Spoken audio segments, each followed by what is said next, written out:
قل یا اہل الکتاب تعالوا الی کلمۃ سواء بیننا وبینکم، اے نبی کہیے اے اہل کتاب، اب یہاں جمع کر لیا گیا یہود اور نصارہ دونوں کو۔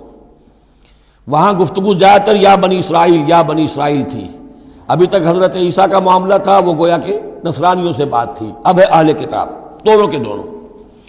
قل یا اہل الکتاب تعالوا الی کلمۃ سواء بیننا وبینکم، کہیے کہ اے کتاب والو آؤ ایک ایسی بات کی طرف جو ہمارے اور تمہارے مابین بالکل برابر ہے، متفق علیہ ہے۔ وہ کیا ہے؟ اللہ نعبد الا اللہ، اللہ کے سوا کسی کی بندگی نہ کرے، ولا نشرک بہ شیئا، اس کے ساتھ کسی چیز کو شریک نہ ٹھہرائیں، ولا یتخذ بعضنا بعضا اربابا من دون اللہ، اور ہم میں سے کوئی ایک دوسرے کو اللہ کے ساتھ رب نہ بنا لے۔ اس سے مراد کیا ہے؟ جیسے کہ پوپ کو انہوں نے رب بنا لیا، کہ پوپ کو اختیار ہے جس چیز کو چاہے حلال قرار دے دے، جس چیز کو چاہے حرام قرار دیتے، یہ گویا کہ ان کو اس کو پوپ کو بھی رب مان لینا ہے۔ چنانچہ یہ واقعہ ہے کہ مشہور جو سخی تھے حاتم طائی، ان کے بیٹے عدی ابن حاتم رضی اللہ تعالی عنہ، وہ ایمان لائے، عیسائی تھے پہلے، تو انہوں نے ایک مرتبہ حضور سے کہا کہ یہ قرآن یہ کہتا ہے کہ ہم نے اللہ کے سوا کسی اور کو رب بنا لیا، تو یہ بات کچھ سمجھ میں نہیں آئی، ہم نے تو کسی کو رب نہیں بنایا۔ تو حضور نے فرمایا کیا یہ صحیح نہیں ہے کہ تمہارے جو پادری کہہ دیں، جو پوپ کہہ دے کہ یہ حق ہے، یہ صحیح ہے، یہ جائز ہے، اس کو تم جائز مان لیتے ہو، جس کو وہ کہہ دیں حرام ہے حرام مان لیتے ہو کہ جی ہاں ایسا تو ہے۔ تو یہ حق جو ہے یہ صرف اللہ کا ہے، اور جو اس حق کو اختیار کرتا ہے وہ گویا رب ہونے کا دعویٰ کرتا ہے۔ اب یہ ساری قانون سازی جو شریعت کے خلاف کی جا رہی ہے، یہ خدائی کا دعویٰ ہے جو لوگ کر رہے ہیں بیٹھے ہوئے، اور ان ہاؤسز میں پہنچنے کے لیے جو بےتاب ہوتے ہیں اور جس کے لیے کروڑوں روپیہ خرچ کرتے ہیں، جہاں جا کر یا تو پہلے طے ہو جائے یہاں کوئی قانون سازی کتاب و سنت کے منافی نہیں ہو سکتی، پھر جائیے، پھر وہاں پر جا کر قانون سازی کتاب و سنت کے دائرے کے اندر کیجیے۔ لیکن جہاں یہ نہیں ہے تو وہ جو فرمایا یہاں پر نوٹ کر لیجئے، تعالوا الی کلمۃ سواء بیننا وبینکم اللہ نعبد الا اللہ ولا نشرک بہ شیئا ولا یتخذ بعضنا بعضا اربابا من دون اللہ فإن تولوا، پھر اگر وہ منہ موڑ لیں، فقولوا، اے مسلمانوں تم کہو، فقولوا اشہدوا بأننا مسلمون، اچھا بھائی آپ لوگ گواہ رہے ہم تو مسلمان ہیں، ہم نے تو اللہ کی اطاعت قبول کر لی، ہم ان تینوں باتوں پر قائم رہیں گے، آپ کو اگر پسند نہیں ہے تو آپ کی مرضی۔ یا اہل الکتاب، اے کتاب والو، لم تحاجون فی ابراہیم، تم ابراہیم کے بارے میں کیوں جھگڑتے ہو؟ وما انزلت التوراۃ والانجیل الا من بعدہ، حالانکہ تم بھی مانتے ہو کہ تورات بھی ان کے بعد نازل ہوئی، انجیل بھی بعد میں نازل ہوئی، یہودیت بعد کی پیداوار ہے اور نصرانیت بھی بعد کی پیداوار ہے۔ تو ما کان ابراہیم یہودیا ولا نصرانیا ولکن کان حنیفا مسلما، وہ تو مسلمان تھے، وہ تو اللہ کے فرما بردار تھے، یہودی یا نصرانی تو نہیں تھے۔ افلا تعقلون، تو کیا تم عقل سے کام نہیں لیتے؟ ہاں انتم ہؤلاء حاججتم فیما لکم بہ علم، دیکھو یہ تم لوگ اب تک جو بھی باتیں کرتے رہے ہو، تم نے مباحثہ کیا ہے، وہ ان چیزوں کے بارے میں بھی ہے جس کا تمہیں کچھ علم ہے۔ فلم تحاجون فیما لیس لکم بہ علم، ایسی چیزوں کے بارے میں حجت بازی کیوں کرتے ہو جن کے لیے تمہارے پاس کوئی دلیل ہی نہیں، کوئی بنیاد نہیں، کوئی علم نہیں؟ ابراہیم کو کیا قرار دو گے، نصرانی یا یہودی؟ واللہ یعلم وانتم لا تعلمون، اللہ جانتا ہے تم نہیں جانتے۔ ما کان ابراہیم یہودیا ولا نصرانیا، اچھی طرح تمہیں بھی معلوم ہے ابراہیم نہ یہودی تھے نہ نصرانی تھے، ولکن کان حنیفا مسلما، وہ تو اللہ کے فرما بردار تھے بالکل یکسو ہو کر۔ وما کان من المشرکین، اور نہ ہی وہ مشرکوں میں سے تھے۔ گویا کہ تین طبقات جو موجود تھے عرب میں اس وقت، یا مشرکین عرب تھے، وہ بھی اپنے آپ کو منسوب کرتے تھے، وہ تو چونکہ نسل تو حضرت اسماعیل کی ہے تو وہ بھی کہتے تھے ہمارا رشتہ ابراہیم سے ہے، یہودی بھی نصرانی بھی، لیکن فرمایا ابراہیم جو ہے وہ نہ یہودی تھے نہ نصرانی تھے نہ مشرک تھے۔ ان اول الناس بابراہیم الذین اتبعوہ، یقیناً ابراہیم سے سب سے زیادہ قربت رکھنے والے لوگ تو وہ ہیں جو ان کی پیروی کرتے ہیں، اور وہ کون ہے؟ وَهَذَا النَّبِيُّ، یہ نبی محمد صلی اللہ علیہ وسلم، والذین آمنوا، اور وہ کہ جو ان پر ایمان لائے، واللہ ولی المومنین، اور اللہ ان مومنوں کا ساتھی ہے، مددگار ہے، پشت پناہ ہے، حمایتی ہے۔ وَدَّتْ طَائِفَةٌ مِّنْ أَهْلِ الْكِتَابِ لَوْ يُضِلُّونَكُمْ وَمَا يُضِلُّونَ إِلَّا أَنفُسَهُمْ وَمَا يَشْعُرُونَ، اہل کتاب کا ایک گروہ جو ہے تلا ہوا ہے، اس پر آرزو مند ہے کہ اے مسلمانوں تمہیں کسی طریقے سے گمراہ کر دیں۔ لَوْ يُضِلُّونَكُمْ وَمَا يُضِلُّونَ إِلَّا أَنفُسَهُمْ، وہ نہیں گمراہ کر سکیں گے مگر اپنے آپ کو، وَمَا يَشْعُرُونَ، انہیں اس کا شعور نہیں ہے۔ یا اہل الکتاب، دیکھیے کو انداز جو ہے بڑا ہی داعیانہ، جیسا کہ وہ جو 5واں رکوع تھا سورہ بقرہ کا، اس طرح کا انداز ہے یہاں۔ یا اہل الکتاب لما تکفرون بآیات اللہ وانتم تشہدون، اے کتاب والو، اے اہل کتاب، کیوں تم اللہ تعالیٰ کی آیات کا انکار کرتے ہو جبکہ تم اس کے قائل ہو، پہچان چکے ہو، دل میں جان چکے ہو۔ یا اہل الکتاب لما تلبسون الحق بالباطل وتکتمون الحق وانتم تعلمون، اے اہل کتاب کیوں تم حق کے اوپر باطل کا ملمہ چڑھاتے ہو، کیوں حق کو چھپاتے ہو جانتے بوجھتے۔ یہ بھی اس 5ویں رکوع میں آیت موجود تھی، ولا تلبسوا الحق بالباطل وتکتموا الحق وانتم تعلمون۔ وقالت طائفۃ، اب ایک بڑی سازش کا ذکر ہو رہا ہے کہ جو انہوں نے کی تھی مسلمانوں کے خلاف اور محمد رسول اللہ کو ناکام بنانے کے لیے۔ اس سازش کا پس منظر کیا تھا کہ چونکہ صورتحال یہ آ چکی تھی دنیا کے سامنے کہ جو ایک مرتبہ دائرہ اسلام میں داخل ہو جاتا تھا، اب چاہے اسے مار دیں، اسے پیٹیں، اسے بھوکا رکھیں، اسے سزا دیں، جو بھی ٹارچر کریں، واپس نہیں آتا۔ تو دھاک بیٹھ گئی نا کہ اسلام کے اندر کوئی ایسی کشش ہے، اسلام کے اندر کوئی ایسی حقانیت ہے، کوئی ایسی مٹھاس ہے کہ ایک آدمی بڑی سے بڑی قربانی دینے کو تیار ہے، ایک دفعہ اسلام قبول کرنے کے بعد اسلام کو سے دستبردار ہونے کو تیار نہیں۔ یہ جو ساکھ بن گئی تھی، اس کو توڑنے کا ذریعہ سوچا انہوں نے کہ ایسا کرو، صبح کے وقت اعلان کرو کہ ہم ایمان لے آئے، سارا دن محمد کی صحبت میں رہو صلی اللہ علیہ وسلم، شام کو کہہ دو جی دیکھ لیا ہم نے، کچھ نہیں ہے یہاں، یہ دور کے ڈھول سہانے ہیں، ہم تو اپنے ہی کفر میں جا رہے ہیں، اپنے ہی راستے پہ جا رہے ہیں۔ اب اس سے یقیناً کچھ لوگ سمجھیں گے کہ انہوں نے سازش کی ہوگی، کچھ لوگ سمجھیں گے کہ بھائی بڑے متقی لوگ تھے، بڑے خشوع و خضوع کے ساتھ آئے تھے، بڑے اعلان کے ساتھ، شان کے ساتھ انہوں نے کلمہ کہا تھا اور ایمان قبول کیا تھا، پھر دیکھو سارے دن حضور کی محفل میں بیٹھے رہے ہیں، کچھ نہ کچھ تو دیکھا ہی ہوگا نا آخر، ایسے کیسے یہ لوگ چلے گئے۔ عام لوگوں کے دلوں میں وسوسہ اندازی جو ہے اس سے کرنا بہت آسان کام ہے۔ وہ سازش تھی جو بنائی، اور اسی کا اصل میں تعلق ہے قتل مرتد کی سزا۔ اسلامی ریاست میں اس سازش کا راستہ روکنے کے لیے یہ سزا تجویز کی گئی ہے کہ جو شخص ایمان لے آئے پھر کفر میں جائے گا تو قتل کر دیا جائے گا، کیونکہ اسلامی ریاست کی بنیاد ہے، آئیڈیولوجیکل ریاست ہے یہ، ایمان اور اسلامی تو اس کی بنیاد ہے۔ اس کی جڑوں کو کھودنے والی جو چیز ہو سکتی ہے اس کی تو پوری جو ہے اس کی بندش اور اس کا سد باب ہونا چاہیے۔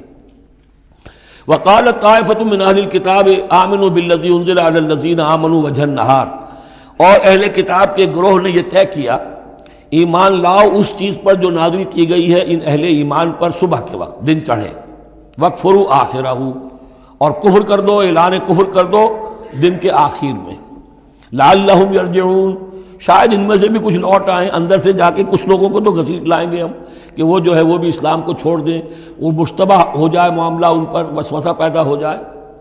وَلَا تُؤْمِنُوا إِلَّا لِمَنْ تَبِعَ دِينَكُمْ، اور دیکھو ہرگز ایمان نہ لانا مگر اسی چیز پر کہ جو تمہارے دین کی پیروی کرے، ماننی اسی کی بات ہے۔ یعنی خطرہ بھی تھا کہ 4-6 اگر ہم جا کر حضور کے پاس اگر چند گھنٹے گزاریں گے تو کہیں ایسا نہ ہو کہ ہم میں سے کوئی واقعی پھر اس کا دل کھل جائے، طے کر کے گئے دیکھو ایمان نہیں لانا ہے ہم نے، وَلَا تُؤْمِنُوا إِلَّا لِمَنْ تَبِعَ دِينَكُمْ، اس پر ایمان نہیں لانا ہے ہم نے، لیکن صرف اعلان کرنا ایمان کا۔ یہ ہے مثال قرآن مجید میں شعوری نفاق، یعنی جو وقت انہوں نے گزارا ہے یہ ہے تو اسلام کا، قانوناً تو مسلمان ہیں، اگر اس دوران میں ان میں سے کوئی مر جاتا تو اس کی نماز جنازہ پڑھی جاتی، لیکن انہیں معلوم تھا کہ ہم مسلمان نہیں ہیں، جبکہ ایک وہ غیر شعوری نفاق ہے کہ اندر ایمان ختم ہو چکا ہے لیکن انسان سمجھتا ہے میں تو مومن ہوں، حالانکہ اس کا کردار وہ جو ہے منافقانہ ہے، اس کا عمل منافقانہ ہے، اور اس کے اندر سے ایمان کی پونجی جو ہے جیسے کہ دیمک کسی کڑی کو کھا جائے تو شیطین کو چٹ کر چکی ہے دیمک، لیکن یہ کہ بہرحال اوپر ایک پردہ پڑا ہوا ہے، وہ ہے غیر شعوری نفاق اور یہ ہے شعوری نفاق۔ قل ان الہدی ھدی اللہ، اے نبی ان سے کہہ دیجئے دیکھو اصل ہدایت تو اللہ کی ہدایت ہے، ان یؤتی احد، اب یہاں پر پھر ان کا قول آ رہا ہے کہ دیکھو ایمان نہ لانا، ان یؤتی احد مثل ما اوتیتم، مبادا کسی کو وہ شے دے دی جائے جو تمہیں دی گئی تھی۔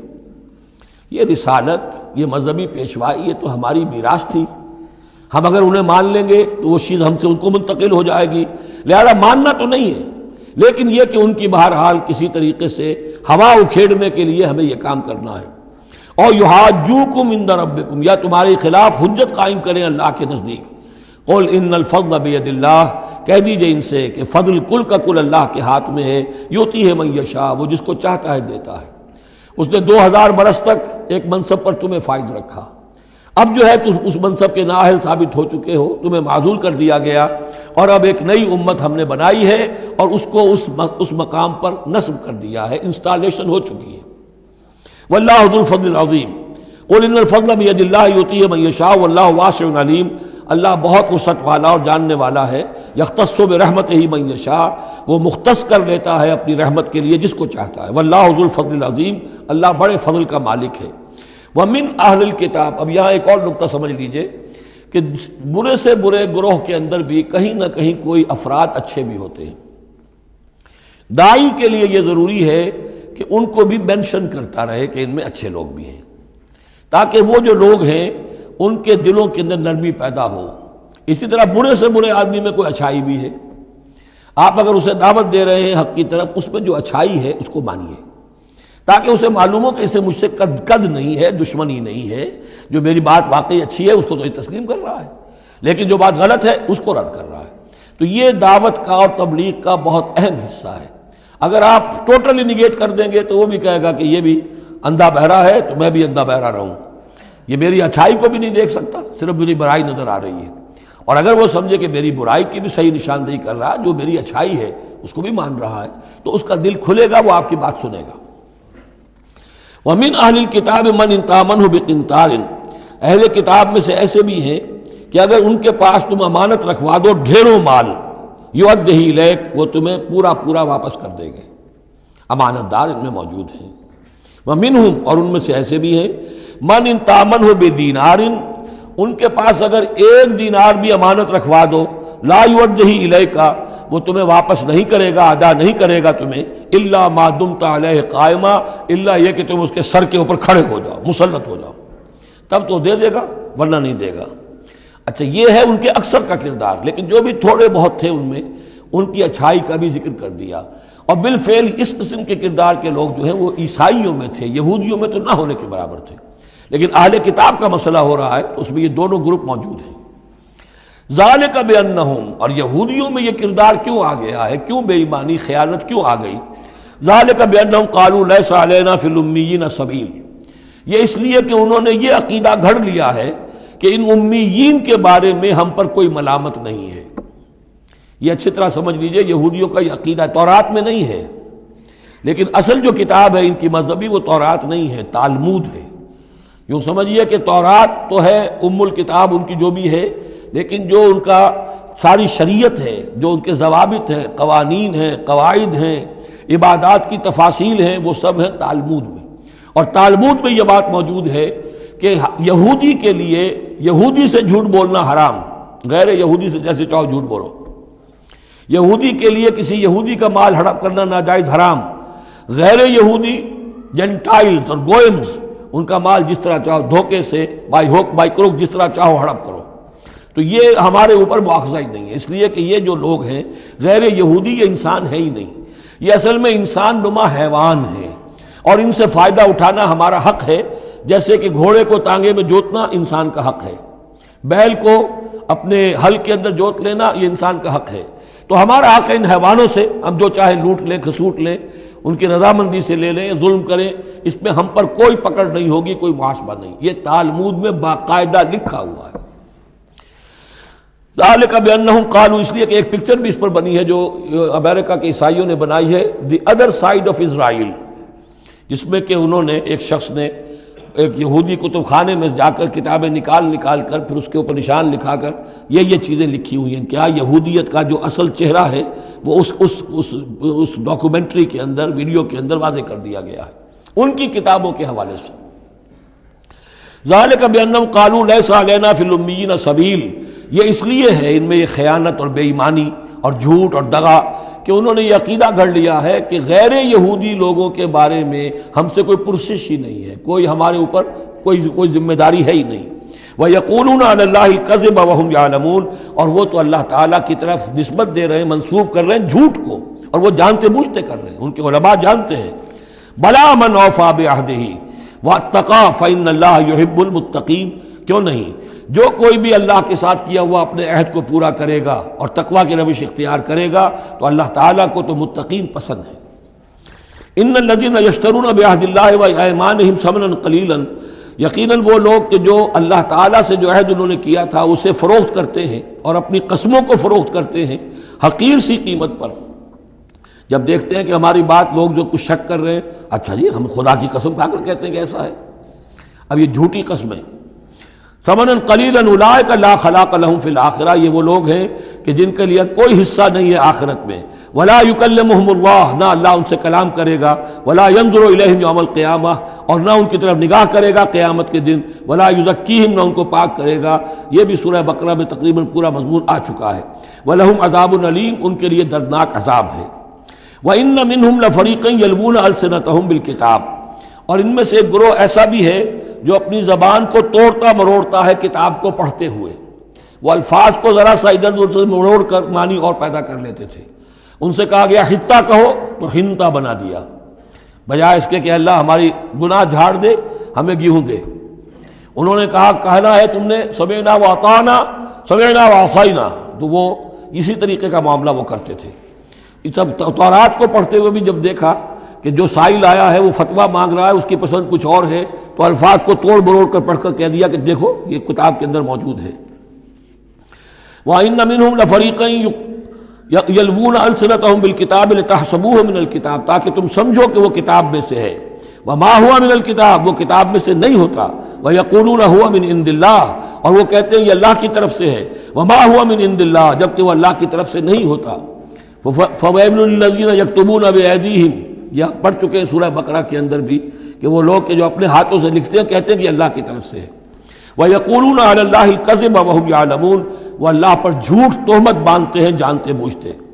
مَا كَانَ لِبَشَرٍ أَن يُؤْتِيَهُ اللَّهُ الْكِتَابَ وَالْحُكْمَ وَالنُّبُوَّةَ، کسی انسان کا یہ کام نہیں ہے، کسی انسان کے شایہ نشان نہیں ہے کہ اللہ تعالیٰ نے تو اس کو کتاب دی ہو، حکمت دی ہو، نبوت دی ہو۔ ثم یقول للناس کونوا عبادا لی من دون اللہ، پھر وہ لوگوں سے کہنے لگے کہ میرے بندے بن جاؤ اللہ کو چھوڑ کر۔ یہ اشارہ ہو رہا ہے اب نصرانیوں کی طرف کہ تمہارے طرف ہم نے رسول بھیجے، عیسیٰ ابن مریم کو ہم نے بھیجا، انہیں کتاب دی، ان کو حکم دیا، ان کو حکمت دی، نبوت دی، معجزات دیے، اور انہوں نے تو یہ اس کا کوئی امکان نہیں کہ وہ یہ کہتے کہ مجھے بنا لو اللہ کے سوا اپنا معبود۔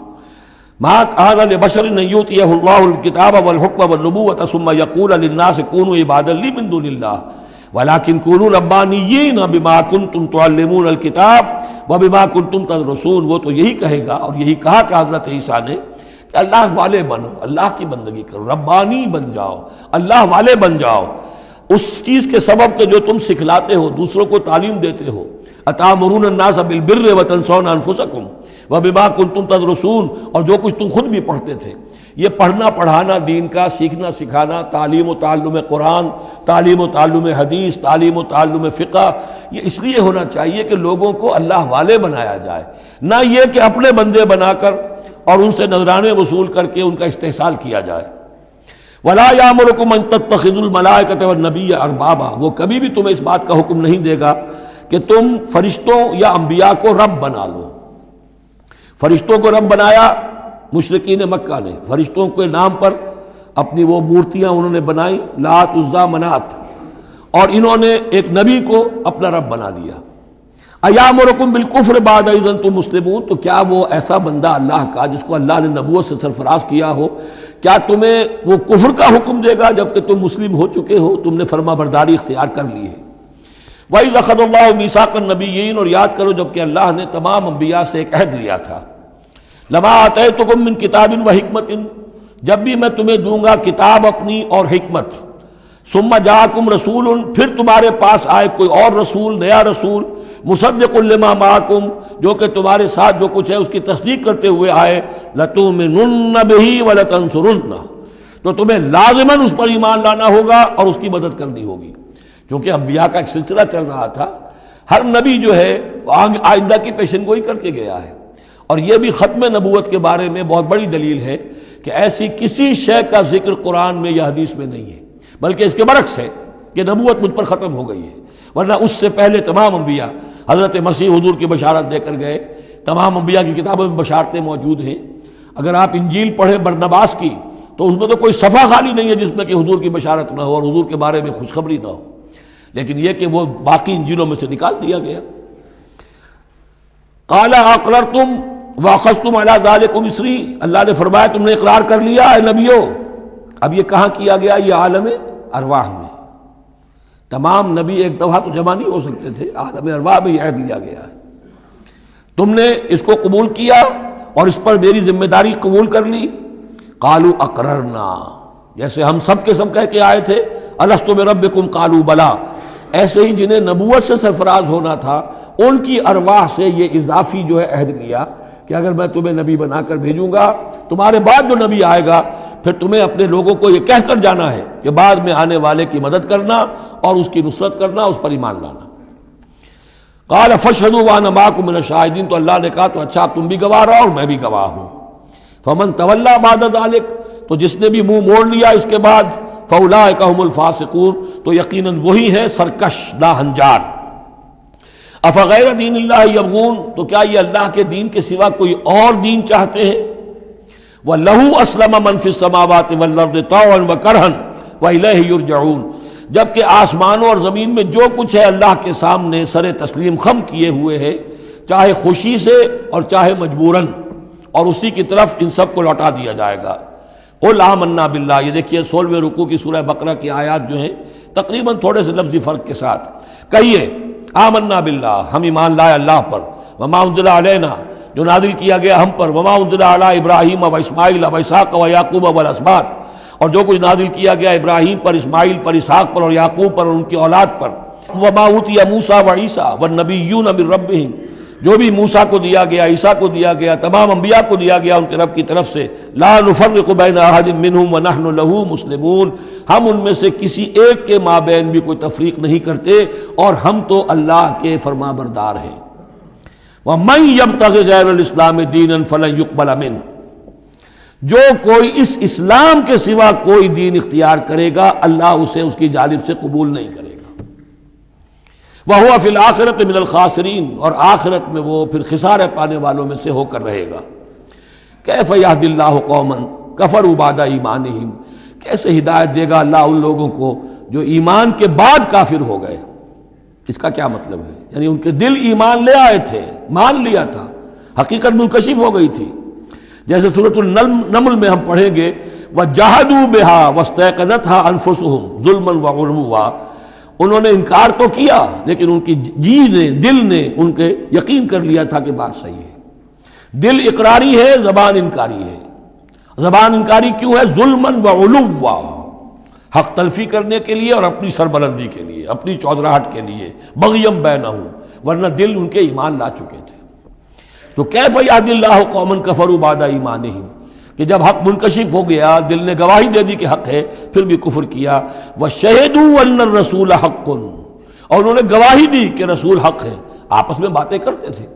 چنانچہ روایت میں آتا ہے کہ جو علقمہ کے دو بیٹے جو ہیں ابو حارثہ اور کرز، جب یہ چلے تھے یمن سے، نجران سے، تو کہیں ٹھوکر لگی کرز کے گھوڑے کو، تو اس نے کہا تعیس العمد، ہلاک ہو جائے وہ دور والا، یعنی جس کی طرف ہم جا رہے ہیں، محمد کی طرف صلی اللہ علیہ وسلم.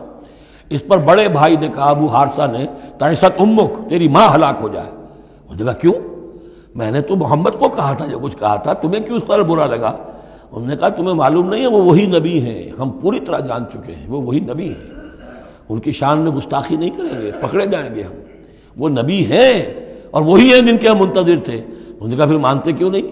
تم جانتے ہو ان بادشاہوں نے ہمیں بڑا مقام دیا ہوا ہے، رومن امپائر کے تحت تھے یہ لوگ، اور مصر کی حکومت کے، اور انہوں نے ہمیں مقام دے رکھا ہے، ہمیں دولت دی ہے، ہمیں مال دیا ہے، ہمیں حیثیت دی ہے، مراتب دیے ہیں. اگر ہم نے محمد کو مان لیا تو سب چھن جائیں گے. یہ باقاعدہ روایت میں موجود ہے. ابھی آتے ہوئے تو جاتے ہوئے کیا حال ہوگا آپ اس کا اندازہ کیجئے، جبکہ مباہلے سے فرار کر کے گئے ہیں. وَشَهِدُوا أَنَّ الرَّسُولَ حَقٌّ، وہ گواہی دے چکے ہیں کہ رسول حق پر ہیں اور حق ہیں. وَجَاءَهُمُ الْبَيِّنَاتُ، اور ان کے پاس کھلی کھلی نشانیاں آ چکی ہیں. وَاللَّهُ لَا يَهْدِي الْقَوْمَ الظَّالِمِينَ، اللہ ایسے ظالموں کو ہدایت نہیں دیتا. أُولَٰئِكَ جَزَاؤُهُمْ أَنَّ عَلَيْهِمْ لَعْنَةَ اللَّهِ وَالْمَلَائِكَةِ وَالنَّاسِ أَجْمَعِينَ، یہ تو وہی لوگ ہیں کہ جن کا بدلہ یہ ہے کہ ان پر اللہ کی بھی لعنت ہے، فرشتوں کی بھی اور تمام انسانوں کی بھی. یہ الفاظ بھی سورہ بقرہ میں آ چکے ہیں۔ خالدین فیہا، وہ اسی لعنت میں رہیں گے۔ لا یخفف عنہم العذاب، ان کے عذاب میں کوئی تخفیف نہیں کی جائے گی۔ ولا ہم ینظرون، نہ انہیں کوئی مہلت ملے گی۔ الا الذین تابوا من بعد ذلک، ہاں ابھی دروازہ کھلا ہے توبہ کا، سوائے ان کے کہ جو اس کے بعد توبہ کر لیں، واصلحوا، اور اصلاح کر لیں اپنی یا نیک عمل کریں۔ فإن اللہ غفور الرحیم، تو ابھی توبہ کا دروازہ بند نہیں ہے، یقیناً اللہ غفور الرحیم ہے۔ ان الذین کفروا بعد ایمانہم ثم ازدادوا کفرا لن تقبل توبتہم، جو لوگ جنہوں نے کفر کیا اپنے ایمان کے بعد، حق کو پہچان لینے کے بعد، چاہے زبان سے مانا ہو یا نہ مانا ہو، پھر اگر وہ کفر کرتے ہیں یا ایماننے کے بعد زبان سے مرتد ہو جاتے ہیں، ثم ازدادوا کفرا، پھر وہ اپنے کفر میں بڑھتے چلے گئے، لن تقبل توبتہم، ان کی توبہ کبھی قبول نہیں ہوگی۔ واولئک ھم الضالون، اور وہ تو یقیناً گمراہوں میں سے ہیں۔ ان الذین کفروا وماتوا وهم کفار، یقیناً وہ لوگ کہ جنہوں نے کفر کیا اور فوت ہو گئے، مر گئے اسی حال میں کہ وہ کافر تھے، فلن يقبل من احدهم ملء الارض ذهبا ولو افتدى به، تو ان میں سے کسی ایک سے زمین کی مقدار کے مطابق سونا بھی فدیے میں قبول نہیں کیا جائے گا اگر وہ پیش کر سکے۔ اب ظاہر بات ہے یہ محال ہے، ناممکن ہے، لیکن یہ کہ بات سمجھانے کے لیے کہ وہاں پر کوئی فدیہ نہیں ہے، زمین کے حجم کے برابر بھی سونا دے کر اور کوئی چھوٹنا چاہے گا تو نہیں چھوٹے گا۔ یہ وہی بات ہے، واتقوا یوما لا تجزی نفس عن نفس شیئا ولا يقبل منها شفاعۃ ولا يؤخذ منها عدل، کوئی فدیہ نہیں لیا جائے گا، ولا هم ينصرون، نہ ان کی مدد ہوگی۔ اولئک لهم عذاب علیم، یہ وہ لوگ ہیں کہ جن کے لیے ہے دردناک عذاب، وما لهم من ناصرین، اور نہیں ہوں گے ان کے لیے مدد کرنے والے۔ لن تنالوا البر حتى تنفقوا مما تحبون وما تنفقوا من شيء فإن الله به علیم۔ اس آیت کا حوالہ میں دے چکا ہوں آیہ بر کے ضمن میں کہ یہ جو نیکی ہے، مظاہر نیکی میں سے، عملی نیکی میں سب سے بڑی، سب سے پہلی، سب سے مقدم انسانی ہمدردی، اور انسانی ہمدردی میں اپنا مال خرچ کر سکنا، اور مال بھی وہ کہ جو محبوب ہو، ردی ہو، دل سے اتر گیا ہو، بوسیدہ ہو گیا ہو، وہ کسی کو دے کر اور سمجھا جائے کہ حاتم طائی کی قبر پر لات مار دی میں نے، تو وہ حماقت ہے اپنی جگہ پر۔ لن تنالوا البر حتى تنفقوا مما تحبون، تم ہرگز نہیں پہنچ سکو گے نیکی کے مقام کو جب تک کہ خرچ نہ کرو اس میں سے جو تمہیں پسند ہے۔ وما تنفقوا من شيء فإن الله به علیم، اور جو کچھ بھی تم خرچ کرو گے اللہ کو اس کا علم ہے۔ کل طعام کان حلا لبنی اسرائیل الا ما حرم اسرائیل علی نفسہ من قبل ان تنزل التوراۃ، یہ بھی ایک جھگڑا تھا، یہودی کرتے تھے کہ ان کی شریعت میں اونٹ کا گوشت حرام تھا۔ حضور نے آ کر جو حرام چیزوں کا اعلان کیا اس میں اونٹ کا گوشت حرام نہیں ہے۔ ان کا اگر شریعت یہ وہی ہے، اگر شریعت موسوی ہے تو یہ تغیر کیسے ہو گیا؟ اس کی حقیقت بتائی ہے کہ تورات کے نزول سے قبل حضرت یعقوب علیہ السلام کو ذاتی جیسے بات ہوتی ہے کہ شاید ناپسند ہے، انہوں نے اونٹ کا گوشت اپنے اوپر حرام کر لیا تھا، جیسے حضور نے اپنی 2 ازواج مطہرات کی دلجوئی کے لیے بعض چیزیں جو حلال تھیں ان کی قسم کھا لی۔ یا ایھا النبی لما تحرم ما احل اللہ لک تبتغی مرضات ازواجک، یہ چیز ان کے ہاں روایت کے طور پر چلی آ رہی تھی، تو اللہ نے فرمایا لاؤ تورات اور دکھاؤ کہاں لکھا ہوا۔ تورات کے نزول سے پہلے یہ شکل حضرت یعقوب علیہ السلام کی تھی، اس کی تم پیروی کر رہے ہو۔ تو کھانے پینے کی وہ چیزیں جو اسلام نے حلال کی ہیں، کل الطعام کان حلا لبنی اسرائیل، وہ بنی اسرائیل کے لیے بھی حلال تھی، الا ما حرم اسرائیل علی نفسہ، سوائے ان چیزوں کے کہ جنہیں حرام ٹھہرا لیا تھا اسرائیل، اسرائیل سے مراد حضرت یعقوب اللہ کے بندے عبداللہ، علی نفسہ ہی، اپنی جان پر، من قبل ان تنزل التوراۃ، اس سے پہلے کہ تورات نازل ہو۔ اس لیے کہ یہ تو 300-400-500 سال کا فصل ہے حضرت یعقوب میں اور نزول تورات میں۔ قل فاتوا بالتوراۃ فاتلوها، اے نبی ان سے کہیے تم جو اعتراض ہم پر کر رہے ہو تو لاؤ تورات اور پڑھو اور دکھاؤ، ان کنتم صادقین، اگر تم سچے ہو۔ شریعت تورات کے اندر کہیں بھی اونٹ کے گوشت کی حرمت نہیں ہے۔ فمن افترى على الله الكذب من بعد ذلك فاولئك هم الظالمون، اور جو لوگ اس کے بعد بھی اللہ کی طرف جھوٹ منسوب کرتے رہے تو یہ لوگ ظالم ہیں۔ اب ان سے کیا آدمی گفتگو کرے؟ قل صدق اللہ، کہہ دیجئے اللہ نے جو کچھ کہا صحیح فرمایا۔ فاتبعوا ملت ابراہیم حنیفا، بس پیروی کرو ملت ابراہیم کی جو یکسو تھے یا یکسو ہو کر، یہ حنیفہ کا لفظ دونوں طرف جا سکتا ہے، ابراہیم کی صفت یا حال حنیفہ، اور یہ اتباع کا حال بھی ہو سکتا ہے۔ فاتبعوا ملت ابراہیم حنیفا، یکسو ہو کر، بعد کی تمام تقسیمات سے بلندتر ہو کر جو ابراہیم کا طریقہ ہے اس کی پیروی کرو۔ وما کان من المشرکین، اور مشرکین میں سے نہیں تھے۔ ان اول بیت وضع للناس للذی ببکہ، یقیناً پہلا گھر جو لوگوں کے لیے بنایا گیا اللہ کی عبادت کے لیے وہ وہی ہے جو بکہ میں ہے۔ بکہ اور مکہ یہ دو در حقیقت ایک ہی لفظ کے لیے دو پروننسیشن سے۔ ان اول بیت وضع للناس للذی ببکہ مبارکا وہدی للعالمین، برکت والا ہے اور تمام جہان والوں کے لیے ہدایت کا ذریعہ ہے۔ فیہ آیات بینات مقام ابراہیم، اس میں آیات بینات ہیں۔ ترتیب دیکھ لیجئے، وہاں کے 4 رکوع جو تھے ان میں پہلے اس کا ذکر ہوا تھا، پھر باقی ساری گفتگو تھی۔ یہاں ترتیب الٹ گئی ہے، ساری گفتگو کے بعد اب آخر میں یہ حصہ جو ہے تیسرا اس کا وہ ختم ہو رہا ہے، اس نصف اول کا، اور آخر میں تذکرہ حضرت ابراہیم کا ہے۔ مضامین وہی ہیں، ترتیب بدل گئی ہے۔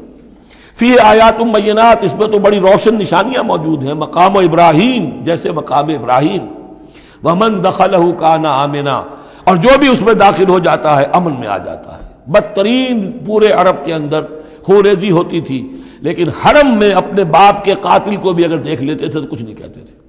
یہ ایسی روایت اس حرم کی رہی ہے اور آج تک ہے اللہ کے فضل و کرم سے، کہ وہاں پر امن ہی امن ہے، دار الامن۔